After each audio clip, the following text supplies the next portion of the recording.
Avant de lire les Écritures, je vous invite à la prière.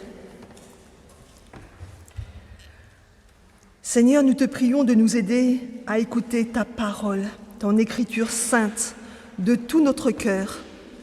Par ton Esprit Saint, nous te prions de nous aider à bien en saisir le sens, la profondeur, afin que nous puissions y obéir.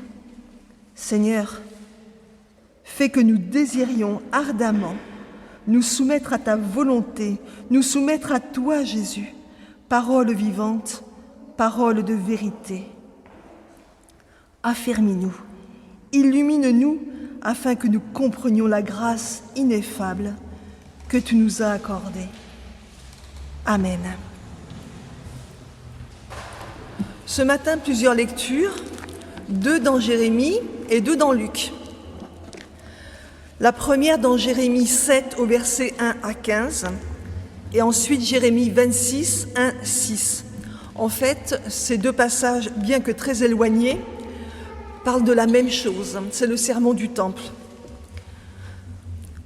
Voici ce que l'Éternel dit à Jérémie. « Tiens-toi à la porte du temple de l'Éternel et proclame ce message. Écoutez la parole de l'Éternel, vous tous, gens de Juda, vous qui entrez par ces portes pour vous prosterner devant l'Éternel. Car voici ce que déclare le Seigneur des armées célestes, le Dieu d'Israël. Adoptez une bonne conduite et faites ce qui est bien. Alors, je vous laisserai vivre en ce lieu. Cessez de vous fier à ces paroles trompeuses. Voici le temple de l'Éternel, voici le temple de l'Éternel. Oui, c'est ici qu'est le temple de l'Éternel. Si vraiment vous adoptez une conduite bonne, et si vous faites ce qui est bien, si vous rendez de justes jugements dans les procès, si vous vous abstenez d'exploiter l'immigré, l'orphelin et la veuve, de tuer des innocents en ce lieu et d'adorer d'autres dieux pour votre propre malheur, alors je vous ferai habiter dans ce lieu, ce pays que j'ai donné à vos ancêtres depuis toujours et pour toujours. Mais vous vous fiez à des paroles trompeuses qui vous ne serviront à rien. Quoi ? Vous allez commettre des vols, des meurtres, des adultères, vous faites des serments mensongers, vous offrez des parfums à Baal et adorez d'autres dieux qui vous étaient inconnus, et puis vous venez vous tenir devant moi dans ce temple qui m'appartient et vous dites « Nous sommes en sécurité ». Et c'est pour accomplir tous ces actes abominables. Ce temple qui m'appartient, est-il à vos yeux une caverne de brigands ? Moi, en tout cas, je vois qu'il en est ainsi, l'Éternel le déclare. Allez donc à Silo, à l'endroit où j'avais mon sanctuaire, là où j'avais autrefois établi ma présence, et voyez ce que j'en ai fait à cause du mal qu'avait commis mon peuple Israël. Maintenant, puisque vous agissez ainsi, l'Éternel le déclare, et puisque vous n'avez pas écouté quand inlassablement je vous avertis, puisque vous n'avez pas répondu alors que je vous ai appelé, ce temple qui m'appartient et sur lequel vous fondez votre assurance, ce lieu que j'ai donné à vous et à vos ancêtres, je vais le traiter de la même manière que j'ai traité Silo. Je vous rejetterai loin de moi, comme j'ai rejeté tous ceux qui sont vos frères, le peuple d'Éphraïm. Et en Jérémie 26, 1, 6. Au commencement du règne de Jéhoïakim, fils de Josias, roi de Juda, l'Éternel m'adressa la parole. Voici ce que déclare l'Éternel. Tiens-toi dans le parvis du temple de l'Éternel et proclame aux habitants de toutes les villes de Juda qui viennent se prosterner dans ce temple tout ce que je leur donne de leur dire. Tu n'en retrancheras pas un mot. Peut-être écouteront-ils et renonceront-ils à leur mauvaise conduite. Alors je renoncerai de mon côté au malheur que j'ai décidé de leur infliger à cause de leurs mauvaises actions. Tu leur diras, voici ce que déclare l'Éternel. Si vous ne m'écoutez pas, si vous ne vivez pas selon la loi que je vous ai donnée, si vous n'écoutez pas les paroles de mes serviteurs les prophètes, que je vous envoie sans me lasser depuis longtemps, sans que vous les écoutiez, alors je traiterai ce temple comme j'ai traité le sanctuaire de Silo, et toutes les nations de la terre utiliseront le nom de cette ville dans leurs imprécations. » Fin de la lecture de Jérémie. Je vous propose maintenant d'écouter les 2 textes dans l'Évangile selon Luc. Jésus entra dans le temple et il se mit à chasser ceux qui viendraient, leur disant, « Il est écrit, ma maison sera une maison de prière, mais vous en avez fait une caverne de voleurs. » Il enseignait tous les jours dans le temple, et les principaux sacrificateurs, les scribes et les principaux du peuple cherchaient à le faire périr, mais ils ne savaient comment s'y prendre, car tout le peuple l'écoutait avec admiration. Jésus se mit à dire au peuple cette parabole. Un homme planta une vigne, l'afferma à des vignerons et quitta pour longtemps le pays, au temps de la récolte. Il envoya un serviteur vers les vignerons pour qu'il lui donne une part du produit de la vigne. Les vignerons le battirent et le renvoyèrent à vide. Il envoya encore un autre serviteur. Ils le battirent, l'outragèrent et le renvoyèrent à vide. Il en envoya encore un troisième. Ils le blessèrent et le chassèrent. Le maître de la vigne dit : « Que ferai-je ? J'enverrai mon fils bien-aimé. Peut-être auront-ils pour lui du respect. » Mais quand les vignerons le virent, ils raisonnèrent entre eux et dirent : « Voici l'héritier, tuons-le afin que l'héritage soit à nous. » Ils le jetèrent hors de la vigne et le tuèrent. Maintenant que leur fera le maître de la vigne ? Il viendra, fera périr ses vignerons et il donnera la vigne à d'autres. Lorsqu'ils eurent entendu cela, ils dirent : « Ah, Dieu me plaise. » Mais jetant les regards sur eux, Jésus dit : « Que signifie donc ce qui est écrit ? La pierre qu'ont rejetée ceux qui bâtissaient est devenue la principale de l'angle. Quiconque tombera sur cette pierre s'y brisera, et celui sur qui elle tombera sera écrasé. » Les principaux sacrificateurs et les scribes cherchèrent à mettre la main sur lui à l'heure même, mais ils craignirent le peuple. Ils avaient compris que c'était pour eux que Jésus avait dit cette parole. Amen. Seigneur, ta parole est la vérité. Sanctifie-nous par ta vérité. Je précise que les 2 textes que nous avons lus en Jérémie, qui sont affichés, proviennent de la version Sommer. Et dans la prédication, c'est la traduction second qui est citée, d'où quelques petites différences qui apparaîtront, mais le sens est identique, bien évidemment. Les 2 textes de Jérémie que nous avons lus appartiennent au sermon du Temple qui a été prononcé en 609. Le ministère prophétique de Jérémie a débuté sous le règne du roi Josias, roi de Juda.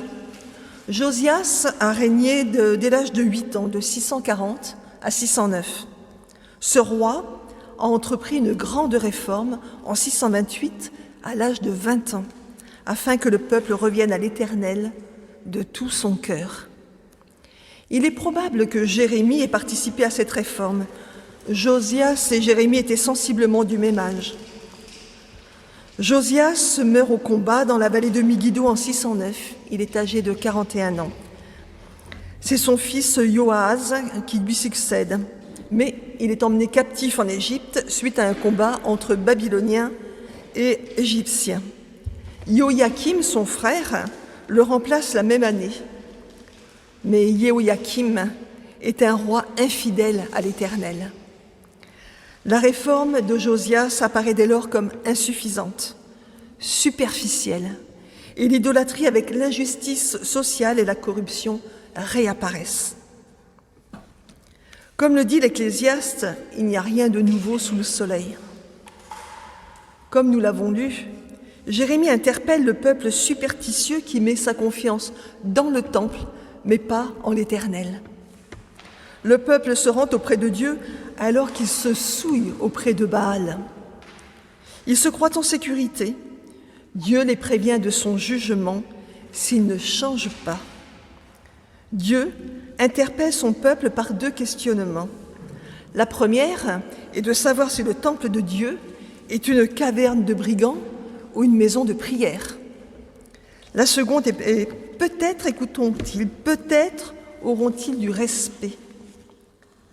La réponse du peuple définit sa vision de Dieu et son engagement envers lui. De fait, une autre question se pose. Est-ce la vision de Dieu qui définit l'engagement ou est-ce l'engagement pour Dieu qui définit la vision ? Ici, ce qui apparaît clairement est que la vision du peuple de Juda est erronée et de ce fait, son engagement s'en trouve faussé, pour ne pas dire inconsistant, inexistant. L'accueil fait à Dieu est aussi fonction de la vision que Juda a de lui-même, de sa place, de la place que le roi, sa cour et les religieux désirent s'octroyer, s'approprier. En fait, aucun ne cherche à prendre la place que Dieu a préparée dans son plan d'amour divin pour chacun d'entre eux. Pourtant, le texte montre que tous viennent au temple, qu'ils se prosternent devant Dieu. N'ont-ils pas une attitude pieuse ? Cette attitude semble conforme aux attentes, mais aux attentes de qui ? De Dieu ou des hommes ? Il est clair que ces hommes n'ont que l'apparence de la piété. N'est-ce pas là la différence entre l'être et le paraître ? Dieu envoie son prophète dénoncer l'hypocrisie de ces hommes. Jéhoïakim, avec les chefs religieux et le peuple, est en opposition constante avec le message que Jérémie délivre de la part de l'Éternel. Dieu leur dit « Réformez vos voies et vos œuvres » au verset 3. Dieu dénonce les espérances trompeuses de ce peuple, la fausse foi, le faux culte, la fausse miséricorde. Par 2 fois, Dieu dit qu'il laissera son peuple demeurer dans ce lieu si, et seulement si, il change d'attitude, de comportement, versets 3 et 7. Dieu ne se lasse pas d'appeler au changement de comportement, à la repentance, au demi-tour intérieur. Tout au long de la Bible, Dieu dénonce le cœur de l'homme qui est tortueux. Dieu avertit du jugement à venir si les voies et les œuvres de tels hommes ne sont pas réformées. Pire, ces hommes qui invoquent le nom de l'Éternel n'ont aucune idée de la sainteté de Dieu. Dieu fustige la foi déformée, mais non réformée de leur cœur, car en venant au temple, ils se croient délivrés et en sécurité, alors qu'ils sont captifs de leur passion et souillent par leur présence le temple de l'Éternel. Tout comme Dieu a détruit, à cause de la méchanceté, la ville de Silo où son nom était consacré, il dit qu'il fera de même si aucun changement visible n'a lieu. Dieu est amour et il est justice. Ceux qui se servent de son nom pour leur propre gloire courent au désastre dans ce monde-ci et dans le monde à venir. Si nous savons que le peuple de Juda a été déporté en 586-587 et a crié à l'Éternel, qui dans sa grâce et son amour a rétabli son peuple et l'a ramené dans la terre que Dieu lui avait donnée en 539, il faut compter qu'ils ont été déportés pendant 50 ans.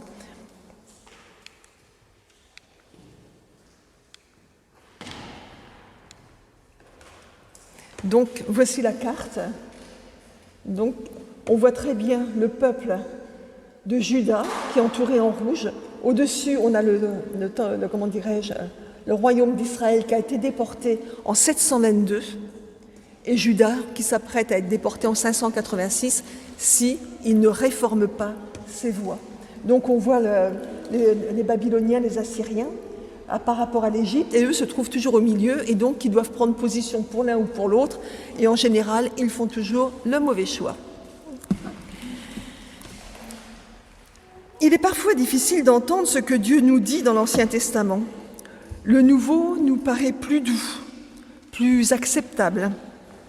Pourtant, les deux testaments présentent le même Dieu. Il est écrit que Dieu est le même, hier, aujourd'hui et éternellement.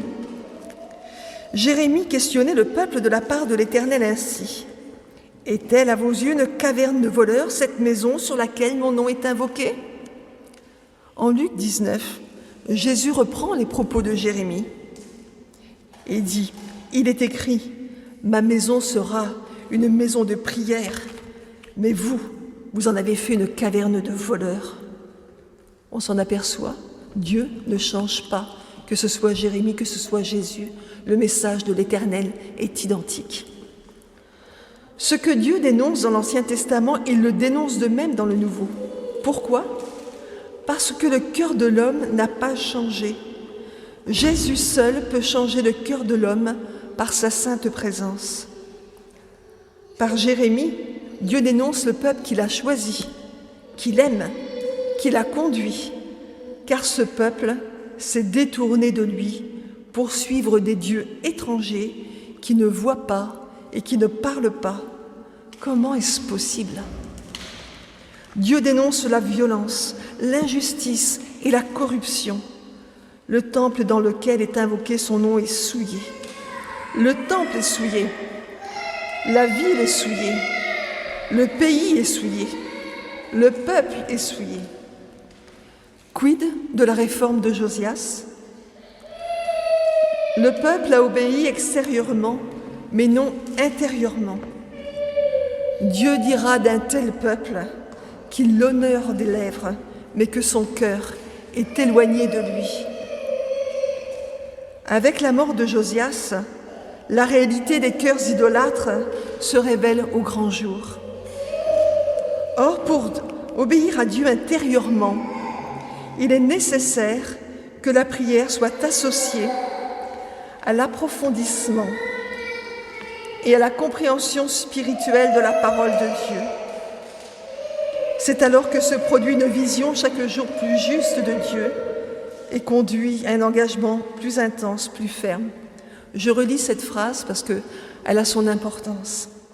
Pour obéir à Dieu intérieurement, il est nécessaire que la prière soit associée à l'approfondissement et à la compréhension spirituelle de la parole de Dieu. C'est alors que se produit une vision chaque jour plus juste de Dieu et conduit à un engagement plus intense, plus ferme avec Dieu. Jésus peut avoir des paroles dures à entendre, mais nécessaires pour que le cœur de l'homme soit interpellé, pour que sa piété ne soit pas cantonnée à l'extérieur, mais réside à l'intérieur. Jésus dit « La pierre qu'ont rejetée ceux qui bâtissaient est devenue la principale de l'angle. » C'est ce que nous avons chanté tout à l'heure. « Quiconque tombera sur cette pierre s'y brisera, et celui sur qui elle tombera sera écrasé. »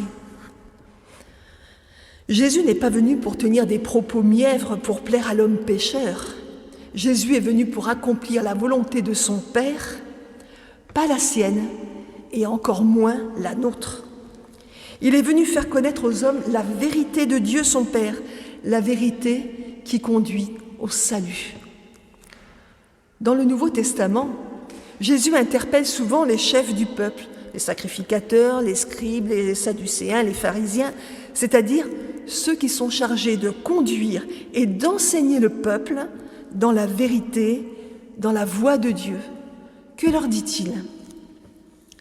Voici deux paroles de Jésus qui se trouvent en Matthieu 23 et qui disqualifient les pharisiens et les scribes qui connaissent la loi, sont capables de l'expliquer intellectuellement, de l'imposer, mais ne la mettent pas en pratique parce qu'ils n'ont pas la compréhension spirituelle et la crainte due à Dieu. Je cite « Malheur à vous, scribes et pharisiens hypocrites, parce que vous payez la dîme de la menthe, de l'âneth et du cumin, et que vous laissez ce qui est le plus important dans la loi, la justice, la miséricorde et la fidélité. C'est là ce qu'il fallait pratiquer sans négliger les autres choses. Malheur à vous, scribes et pharisiens hypocrites, parce que vous ressemblez à des sépulcres blanchis qui paraissent beaux au dehors et qui au dedans sont pleins d'ossements de mort et de toute espèce d'impureté. Jésus savait ce qui était dans le cœur de ces hommes qui recherchaient des places de choix, une reconnaissance, une notoriété, une réputation. Mais la vérité, la vie de la parole de Dieu n'était pas dans leur cœur, ce qui ferait dire à Jésus une parole encore plus dure. Vous avez pour père le diable, et vous voulez accomplir les désirs de votre père.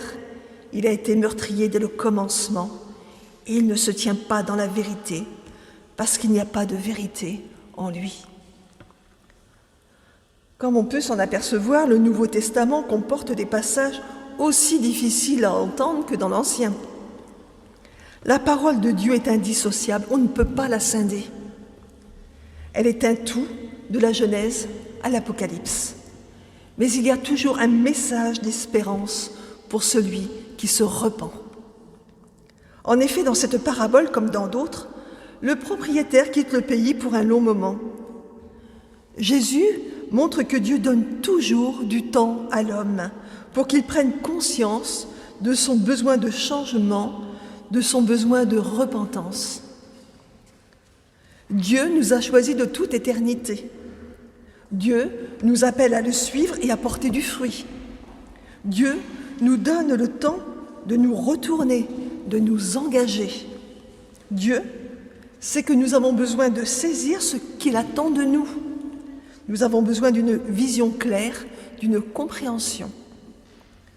Si nous désirons nous engager, Jésus nous dit « Si quelqu'un veut venir après moi, qu'il renonce à lui-même, qu'il se charge chaque jour de sa croix et qu'il me suive. » Il ajoute « Et quiconque ne porte pas sa croix et ne me suit pas ne peut pas être mon disciple. » En Luc, ou bien avec Matthieu, n'est pas digne de moi.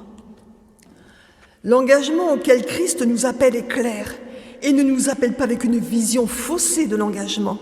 Il ne propose pas une vision édulcorée de l'engagement, mais une vision où un prix est à payer, l'abandon de son moi.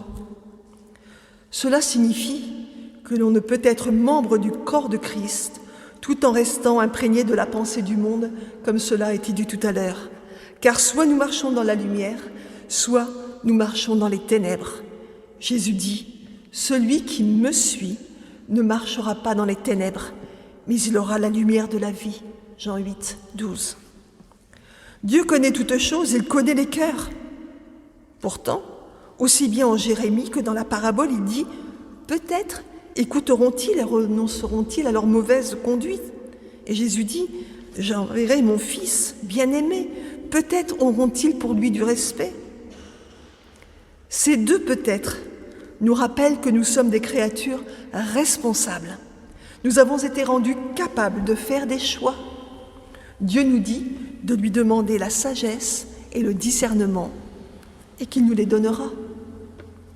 Les textes que nous avons lus dans l'Ancien et dans le Nouveau Testament nous appellent à un positionnement clair. Pour qui marchons-nous? Qui désirons-nous servir? Qui est notre maître? La Bible nous dit « Nul ne peut servir deux maîtres, car ou il haïra l'un et aimera l'autre, ou il s'attachera à l'un et méprisera l'autre.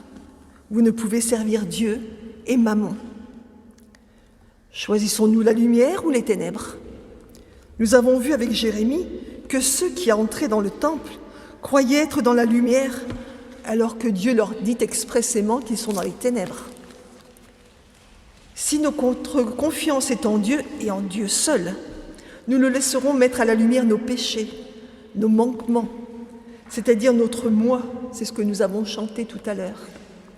Notre moi qui a besoin d'être réformé.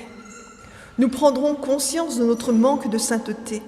Alors, nous nous repentirons avec un cœur sincère et Dieu nous pardonnera, nous restaurera, nous rétablira.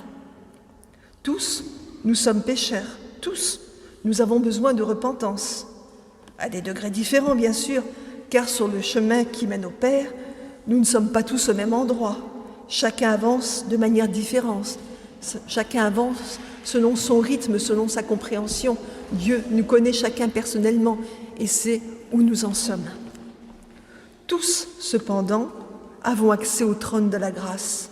La parole nous dit « Approchons-nous donc avec assurance du trône de la grâce afin d'obtenir miséricorde et de trouver grâce pour être secourus dans nos besoins. » Hébreux 4,16. Notre confiance ne peut être placée qu'en Dieu seul. C'est lui qui a tout créé. C'est lui qui nous a donné la vie et la vie en abondance. C'est encore lui qui nous comble des bénédictions de l'Esprit dans le monde céleste qui sont toutes en Christ. Éphésiens 1 que nous avons lu au tout début. Dieu nous aime et nous appelle avec tendresse, avec bienveillance.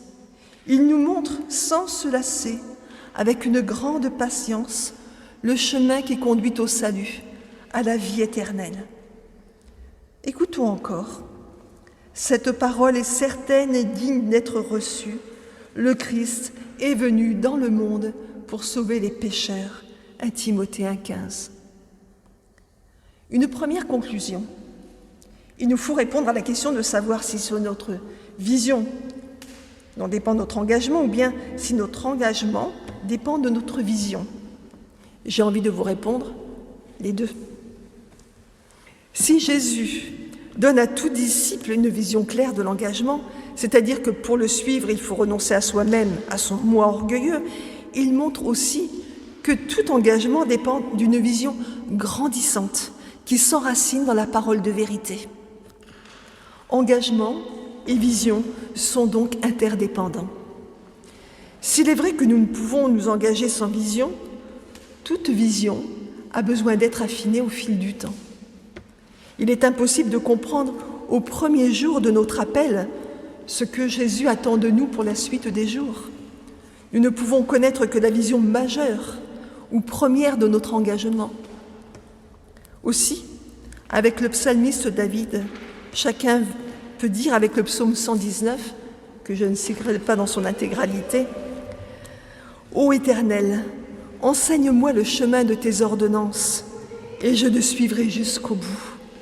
Donne-moi du discernement, et j'obéirai à ta loi, je la suivrai de tout mon cœur. Fais-moi marcher sur le sentier de tes commandements. Mon lot, ô Éternel, je le redis, c'est d'obéir à ta parole. Ta parole est comme une lampe qui guide tous mes pas. Elle est une lumière éclairant mon chemin. J'ai pris la décision d'obéir à tes lois constamment, pour toujours. Quand on découvre tes paroles, c'est la lumière, et les gens sans détour y trouvent le discernement. Concluons finalement avec les 3 premiers versets du psaume 119, qui sont des béatitudes. Heureux les hommes qui ont une conduite intègre et suivent dans leur vie la loi de l'Éternel. Heureux les hommes qui suivent ses préceptes et cherchent à lui plaire de tout leur cœur. Ils ne commettent pas le mal, ils suivent les chemins que Dieu leur a tracés. À Dieu soit la gloire dès maintenant et pour l'éternité. Amen.